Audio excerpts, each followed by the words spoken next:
সামান্য একটু খাবার নিতে চিৎকার করে কাঁদছে শিশুটি। প্রচণ্ড ভিড় উপেক্ষা করে খাবার নেয়ার এ লড়াই গাজার নিয়মিত দৃশ্য।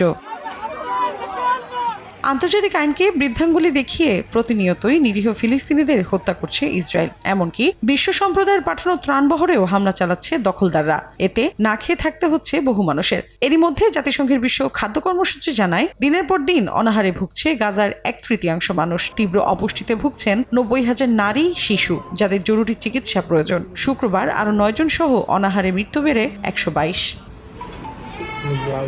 গাজায় প্রায় শেষ হওয়ার পথে শিশুদের জীবন রক্ষাকারী থেরাপিউটিক ফুড। ইউনিসেফ জানিয়েছে, বর্তমানে তাদের কাছে মাত্র 3000 শিশুকে দেওয়ার মতো খাবার রয়েছে। আগস্টের মাঝামাঝি এই সরবরাহ শেষ হয়ে যাওয়ার আশঙ্কা সংস্থাটির।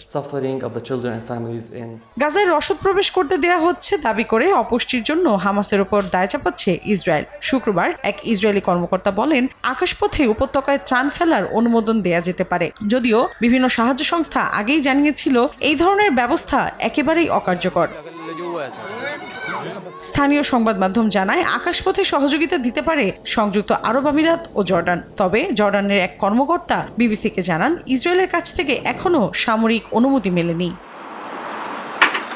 মৌসুমী সাথী, সময় সংবাদ।